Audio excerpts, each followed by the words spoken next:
En el corazón de México, en una tierra marcada por la desigualdad y la sangre derramada en nombre del poder, surgió un hombre que se convertiría en el grito de esperanza de miles de campesinos. Un hombre humilde, nacido entre surcos de tierra y caballos de campo, que jamás se resignó a ver a su gente morir de hambre mientras los hacendados acaparaban riquezas. Ese hombre fue Emiliano Zapata, el caudillo del sur. Su historia no es solo la de un líder militar, sino la de un símbolo inmortal, cuya voz sigue resonando en cada lucha por la justicia social. Hoy te llevaré a un viaje fascinante, donde la pólvora, la traición y la esperanza se mezclan en un relato que marcó el destino de una nación. Pero antes de sumergirte en esta historia, quiero saber de ti. Cuéntame en los comentarios, desde qué país y ciudad nos estás viendo. Me encantará leerte. Emiliano Zapata nació el 8 de agosto de 1879 en Anenecuilco, un pequeño pueblo de Morelos, en el centro de México. Desde niño, la tierra le habló como si fuera parte de él. Su familia, campesina de origen mestizo, había heredado una tradición de trabajo duro y dignidad. El pequeño Emiliano creció viendo cómo los hacendados despojaban a los pueblos indígenas y campesinos de sus tierras comunales, amparados en leyes injustas y en la complicidad de los gobiernos. Las dehesas donde antes pastaban los animales del pueblo pasaron a ser alambradas privadas. Las aguas de los ríos, que pertenecían a todos, ahora eran desviadas para regar las cañas de azúcar de los ricos. En ese ambiente, Emiliano aprendió que la tierra no era solo un pedazo de suelo, era vida, sustento y libertad. Desde joven mostró un carácter firme, reservado pero decidido. Le gustaban los caballos, y pronto se convirtió en un excelente jinete, cualidad que más tarde lo distinguiría entre sus hombres. Pero más allá de la destreza, había en él un profundo sentido de justicia. Una y otra vez veía cómo sus vecinos eran despojados, como familias enteras quedaban sin nada, y esa rabia silenciosa se fue acumulando en su interior como un volcán que tarde o temprano haría erupción. Un episodio marcaría su juventud.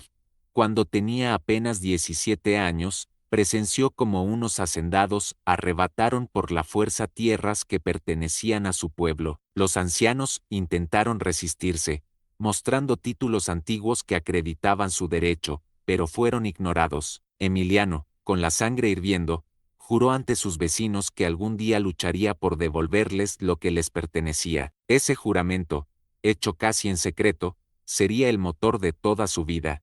Los primeros años del siglo XX fueron turbulentos en México. El país estaba bajo la dictadura de Porfirio Díaz, un régimen que se prolongaba por más de 3 décadas. Díaz había modernizado el país en apariencia, ferrocarriles, telégrafos, inversión extranjera, pero esa modernización tenía un costo brutal.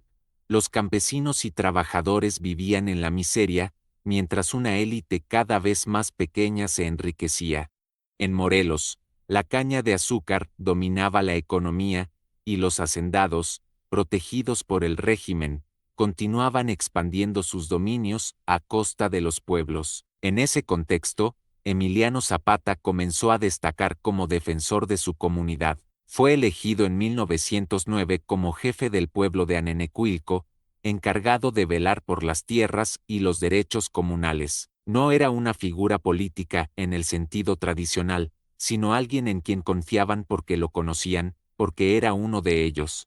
Y desde ese cargo, empezó a organizar la resistencia contra los despojos. Su liderazgo no tardó en chocar con las autoridades. En una ocasión, al ver que los hacendados habían ocupado tierras comunales, Zapata no dudó en tomar el arado y comenzar a sembrarlas en nombre del pueblo, como acto de desafío. Ese gesto lo convirtió en héroe para los campesinos y en enemigo para los poderosos. Pero lo que parecía una lucha local pronto se conectaría con una rebelión nacional. En 1910, Francisco I.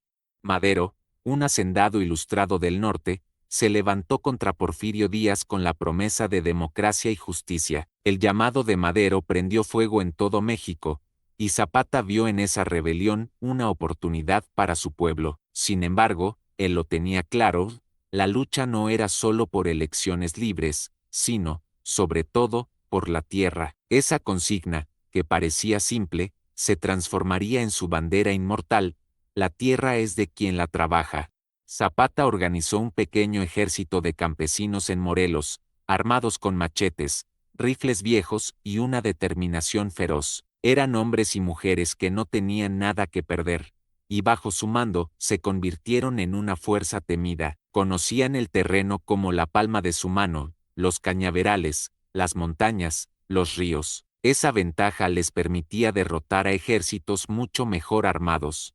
La imagen de Zapata a caballo, con su sombrero ancho, bigote imponente y carabina en mano, empezó a recorrer México. No era un político de discursos floridos, era un campesino que hablaba claro: queremos tierra y libertad.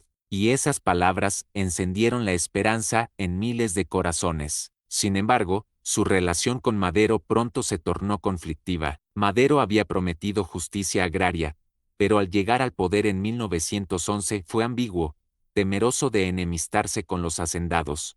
Zapata no estaba dispuesto a esperar promesas vacías. En noviembre de ese mismo año, proclamó el Plan de Ayala, un documento que exigía la restitución inmediata de tierras a los pueblos. En él, Zapata declaraba que Madero había traicionado la revolución y que la lucha debía continuar hasta que los campesinos obtuvieran lo que se les debía. Ese momento marcó su destino: dejó de ser un aliado incómodo para convertirse en un enemigo peligroso. Los poderosos comenzaron a ver en él a un hombre incontrolable, alguien que no obedecía más que a su conciencia y al juramento hecho en su juventud.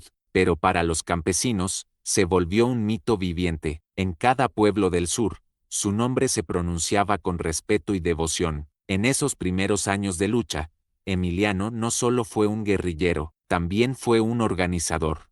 Impulsó la creación de comités agrarios, animó a los pueblos a defender sus derechos, y demostró que su causa no era una aventura personal, sino un movimiento colectivo. Al mismo tiempo, mantuvo una disciplina férrea en sus tropas, prohibía los saqueos y castigaba la indisciplina, pues sabía que sin honor, su lucha perdería legitimidad. El primer capítulo de su historia como caudillo estaba escrito: de campesino anónimo a líder revolucionario. La llama había encendido, y lo que vendría después sería una guerra sin descanso, una danza de victorias y traiciones que forjarían la leyenda del caudillo del sur. La Revolución Mexicana no nació en los palacios ni en los congresos, nació en el polvo de los caminos, en los surcos abiertos por el arado, en las casas de adobe donde las familias campesinas discutían en voz baja el precio de su sudor. Emiliano Zapata, todavía joven pero ya marcado por una determinación inusual, empezaba a convertirse en algo más que un campesino inconforme. Era un símbolo, aunque él no lo supiera aún, de una rabia contenida durante siglos. La muerte de su padre había dejado a Emiliano con una carga inmensa: la tierra y la responsabilidad de cuidar de su familia. Esa tierra que tanto amaba y que veía como poco a poco pasaba de manos campesinas a los grandes hacendados, que, apoyados por el régimen de Porfirio Díaz, se adueñaban de kilómetros y kilómetros de campos fértiles. La injusticia no era una idea abstracta, era un hecho palpable, una herida diaria. Las familias que durante generaciones habían sembrado maíz, frijol y calabaza se veían expulsadas sin más, obligadas a trabajar como peones en lo que antes eran sus propias tierras. Zapata empezó a asistir a reuniones secretas en Anenecuilco, donde los ancianos del pueblo guardaban documentos antiguos que demostraban que esas tierras pertenecían a la comunidad desde tiempos coloniales. En esas veladas, iluminadas apenas por velas, escuchaba relatos sobre los abusos de los hacendados, sobre las familias que quedaban en la miseria y los hijos que no tenían que comer. Allí, Emiliano entendió que su destino no podía ser simplemente cultivar la tierra en silencio, debía convertirse en voz y espada de su gente. El primer paso fue convertirse en representante de su pueblo. No era una tarea menor. Implicaba enfrentarse al poder político local, denunciar atropellos y reclamar justicia en tribunales que casi siempre favorecían a los poderosos. Zapata se vestía con su sombrero de ala ancha y su bigote ya incipiente. Caminaba erguido y hablaba con un respeto firme, sin servilismo. Los ancianos lo miraban con orgullo. Los jóvenes, con admiración. Pronto, su nombre empezó a resonar más allá de Anenecuilco, en Cuautla, en Ayala, en otros pueblos de Morelos. Se comentaba de aquel joven que defendía la tierra con documentos en mano y con palabras que calaban hondo. No tardaron en llegar las primeras represalias, amenazas veladas, hombres armados rondando su casa, mensajes que le sugerían abandonar sus reclamos si no quería sufrir las consecuencias. Pero Zapata no se amedrentaba. En una ocasión, un hacendado poderoso ordenó cercar las tierras que correspondían al pueblo de Anenecuilco. Los campesinos, desesperados, acudieron a Zapata. Él organizó a un grupo de hombres, y, en plena madrugada, derribaron las cercas y devolvieron el acceso a la comunidad.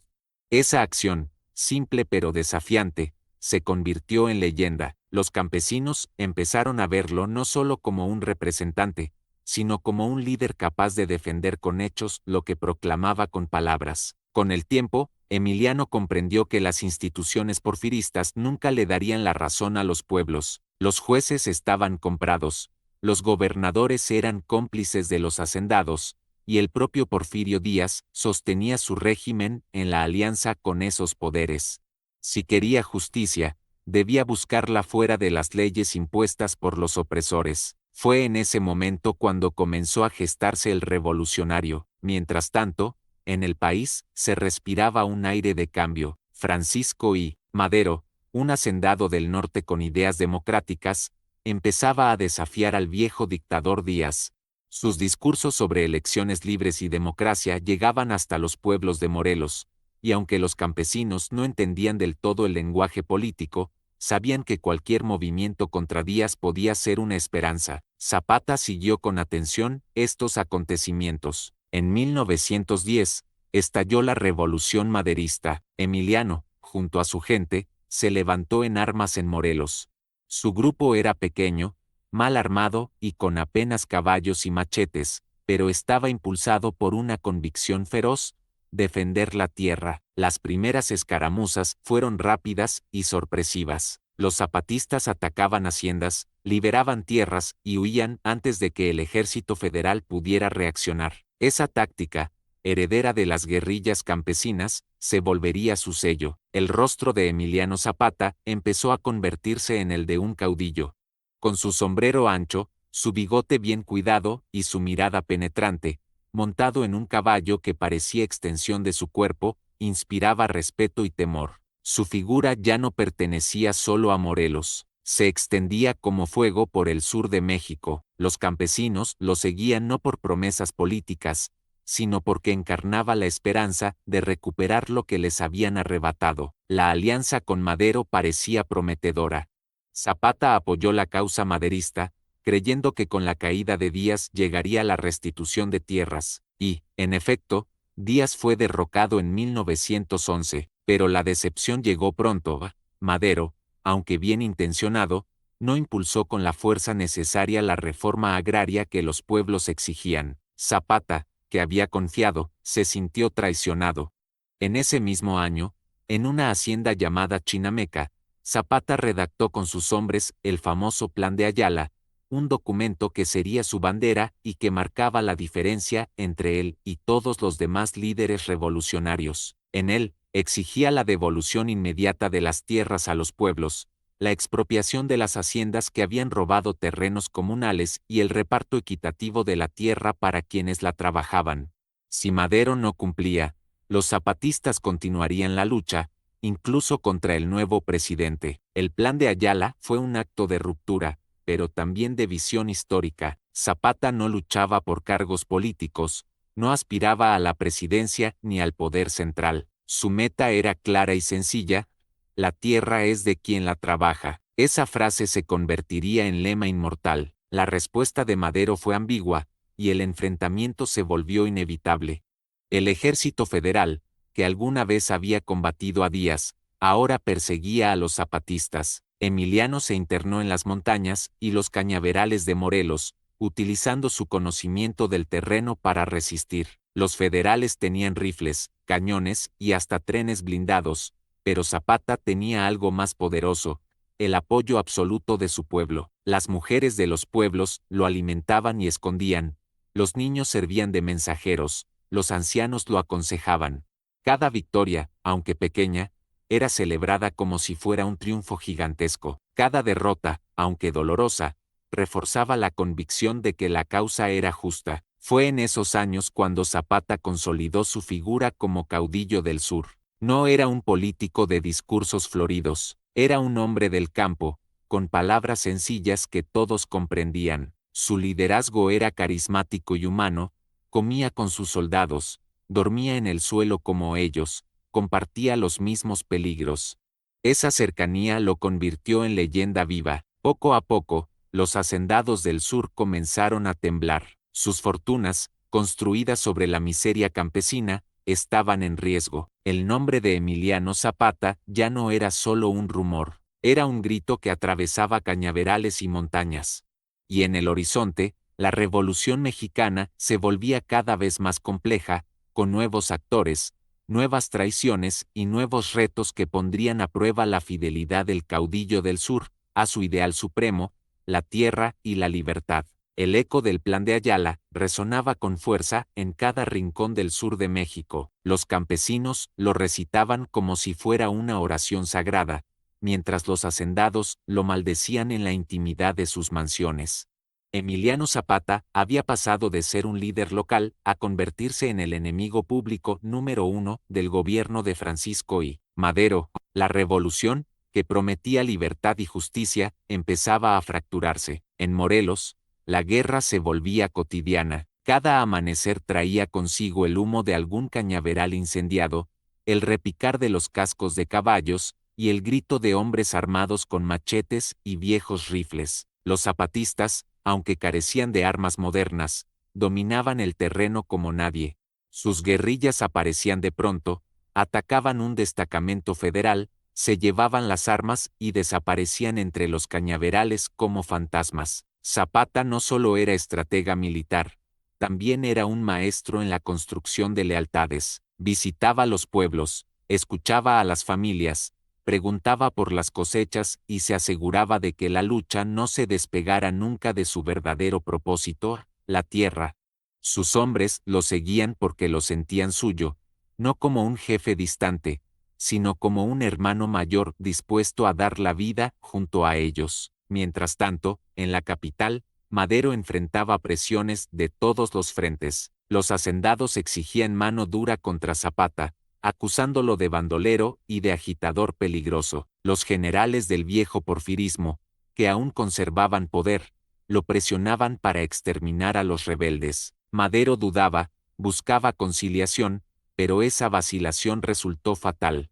Zapata, decepcionado, declaró que el presidente había traicionado la revolución. La lucha se recrudeció. En los pueblos de Morelos, el ejército federal instalaba cuarteles, requisaba alimentos y castigaba a quienes sospechaba de ayudar a los zapatistas. Las mujeres sufrían humillaciones, los niños eran arrancados de sus casas para servir de cargadores, los ancianos eran fusilados como ejemplo. Pero cada abuso encendía más la rabia del pueblo y aumentaba el número de hombres que se sumaban a las filas de Zapata. En esos años, se forjó la imagen icónica del caudillo del sur, siempre montado en su caballo blanco, con el sombrero ancho, la cartuchera cruzada en el pecho y el bigote espeso, parecía salido de una pintura épica. Sus discursos eran breves, pero cargados de fuerza. La tierra es de quien la trabaja, repetía, y esa frase se convirtió en estandarte inmortal. Los zapatistas empezaron a establecer un orden propio en los territorios bajo su control. Repartían tierras, organizaban juntas comunitarias y defendían a los campesinos frente a los abusos. Para muchos, era la primera vez en generaciones que veían justicia verdadera. Esa experiencia reforzó la idea de que el zapatismo no era solo un ejército rebelde, sino un movimiento con una visión social profunda. En 1913, un acontecimiento sacudió a todo México, el asesinato de Madero en la llamada Decena Trágica. El poder cayó en manos de Victoriano Huerta, un general porfirista que instauró una dictadura sangrienta. Para Zapata, aquello confirmaba lo que siempre había sospechado, que los poderosos jamás entregarían la justicia por voluntad propia, había que arrancársela a la fuerza. Huerta envió al ejército contra los zapatistas con una brutalidad nunca antes vista. Cañones, ametralladoras y tropas enteras fueron desplegadas en Morelos. Los combates se volvieron feroces. Los zapatistas sufrían bajas, pero su conocimiento del terreno les permitía sobrevivir. Cada derrota federal era un golpe moral para el régimen de Huerta. Al mismo tiempo, en el norte del país, surgían otros líderes revolucionarios: Venustiano Carranza, Pancho Villa, Álvaro Obregón. Aunque compartían el enemigo común, sus proyectos eran muy distintos al de Zapata. Mientras ellos buscaban poder político y control del gobierno central, Emiliano mantenía su lucha anclada en la tierra. Esa diferencia marcaría un abismo entre el zapatismo y los demás movimientos revolucionarios. Hubo intentos de alianza. Zapata y Villa, a pesar de sus diferencias, encontraron puntos en común. Villa, con su ejército del norte, y Zapata, con sus campesinos del sur, soñaron con presionar juntos a los poderosos. El momento cumbre llegó en 1914, cuando ambos ejércitos entraron triunfales en la Ciudad de México. Fue una escena histórica: Villa y Zapata sentados en la silla presidencial del Palacio Nacional, riendo, sin interés alguno en quedarse con ese poder.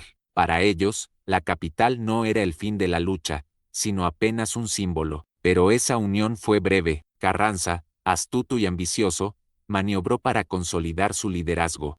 Con el apoyo de Obregón, comenzó a ganar terreno y a presentarse como el jefe legítimo de la revolución. Zapata, desconfiado, regresó a Morelos, donde sabía que estaba su verdadera batalla. El zapatismo entonces se convirtió en un estado dentro del estado. Se organizó la producción agrícola, se establecieron escuelas comunitarias y se aplicaron leyes de justicia popular. Era, en muchos sentidos, el sueño del Plan de Ayala hecho realidad en pequeñas porciones de territorio.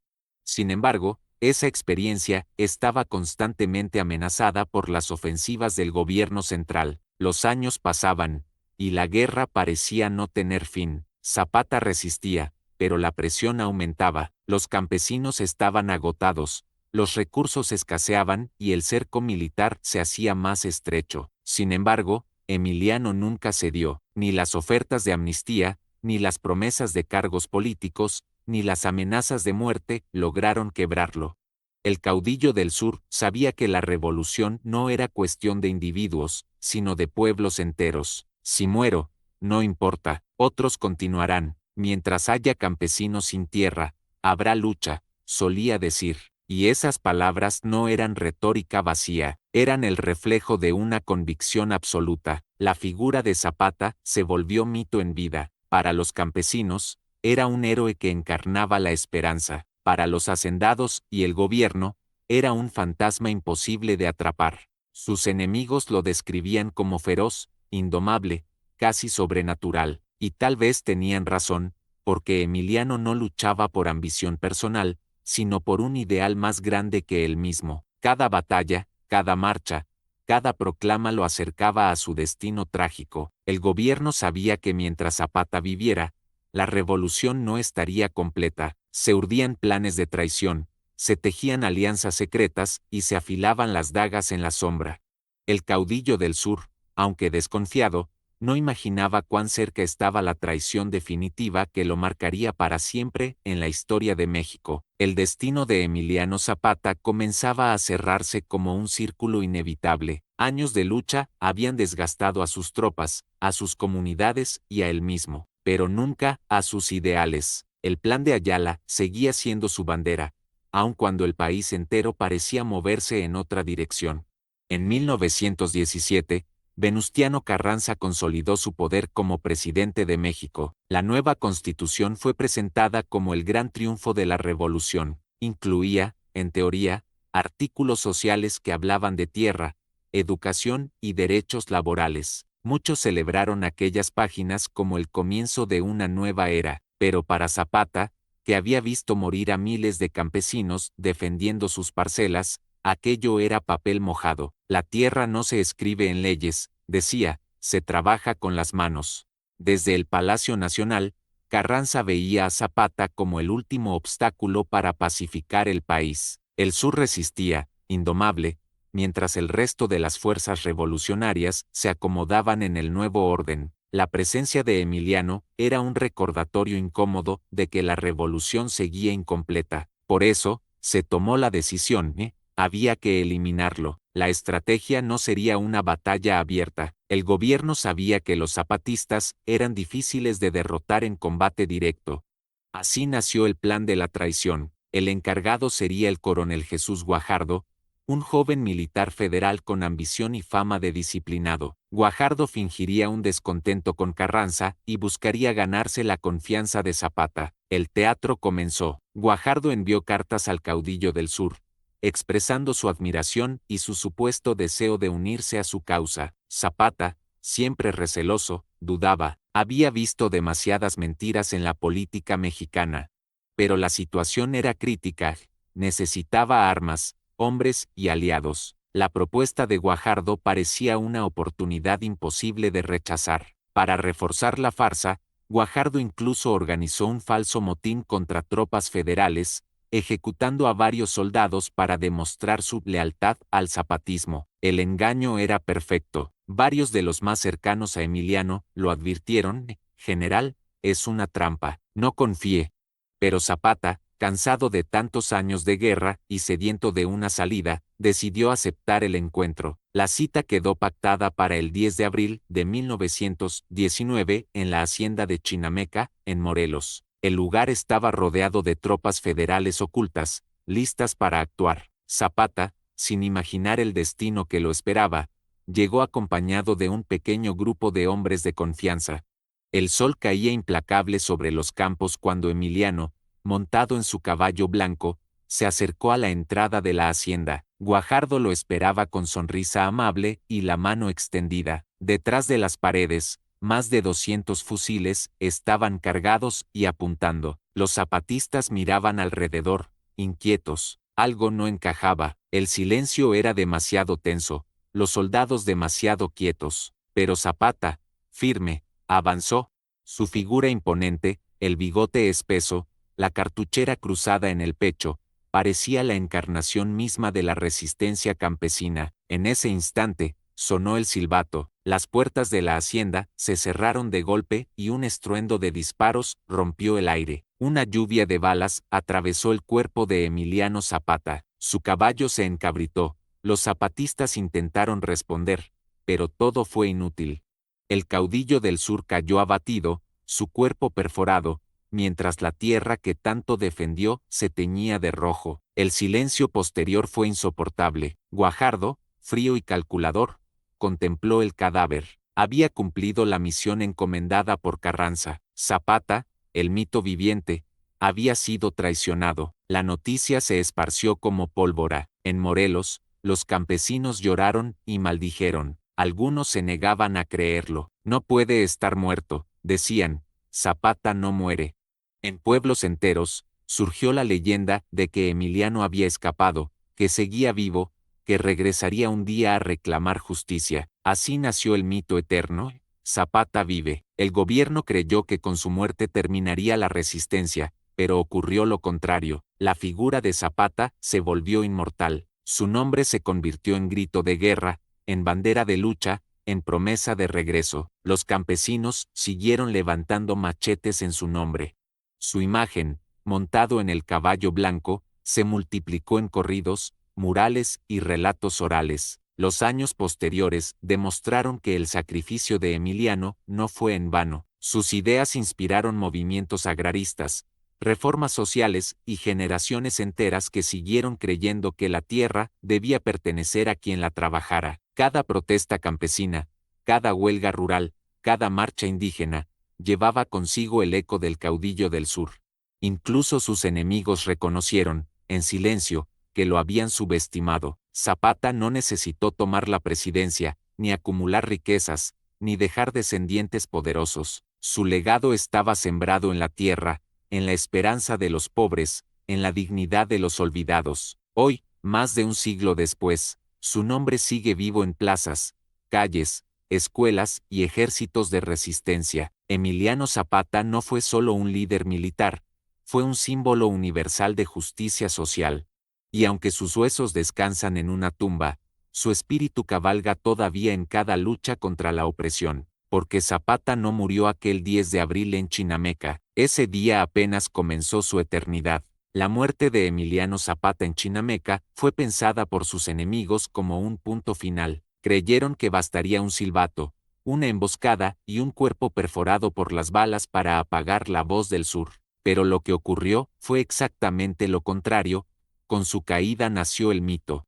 En los días posteriores, la noticia se extendió como un viento oscuro. Los periódicos mostraban titulares fríos: "Ha muerto Emiliano Zapata". Los generales del gobierno celebraban en silencio, convencidos de haber eliminado al último obstáculo. Pero en los pueblos campesinos, en los cañaverales de Morelos, en las chozas humildes donde las familias habían entregado a sus hijos para la lucha, la reacción fue otra: incredulidad. Zapata no puede estar muerto, decían los ancianos. Él regresará.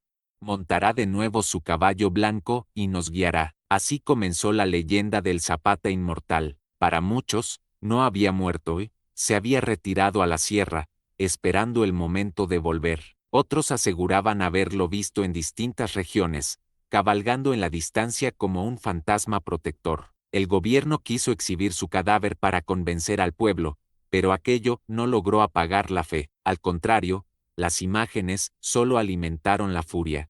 Zapata, aún en la muerte, conservaba la mirada dura y la dignidad de un hombre que jamás se arrodilló. No había derrota en su rostro. Los zapatistas, aunque desorientados, siguieron combatiendo durante meses. El ejército del sur no se disolvió de inmediato. Muchos de sus generales mantuvieron la resistencia, convencidos de que traicionar a Emiliano sería traicionar al pueblo. Finalmente, la historia oficial diría que el movimiento fue vencido, pero en realidad, la semilla ya estaba sembrada.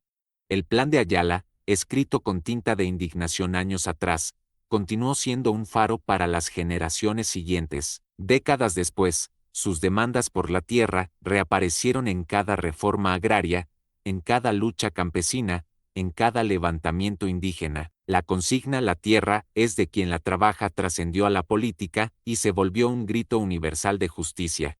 En México, su figura fue adoptada por muralistas como Diego Rivera y José Clemente Orozco, que lo pintaron como un titán del pueblo. Su nombre quedó grabado en canciones, corridos y poemas. Y en América Latina entera, Emiliano Zapata se convirtió en símbolo de resistencia. Para los oprimidos, fue el ejemplo de que no basta con pedir justicia, hay que levantar la voz, el machete y la dignidad.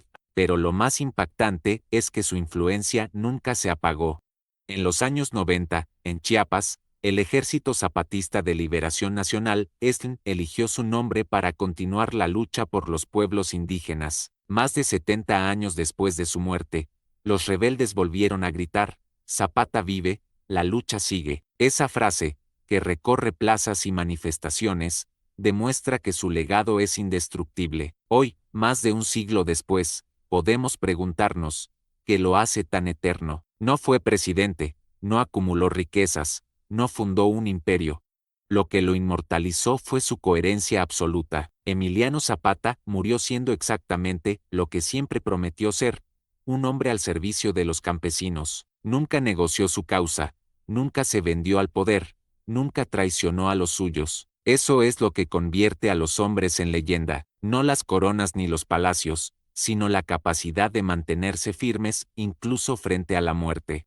Zapata fue fusilado por la espalda, pero moralmente murió de pie, defendiendo la tierra, la justicia y la dignidad. Y esa dignidad sigue cabalgando. Cuando un campesino siembra maíz en tierras recuperadas, ahí está Zapata. Cuando un pueblo indígena defiende un río contra el despojo, ahí está Zapata. Cuando una marcha levanta la voz contra la opresión, su espíritu avanza al frente, montado en su caballo blanco. Por eso, su historia no es solo mexicana, es universal.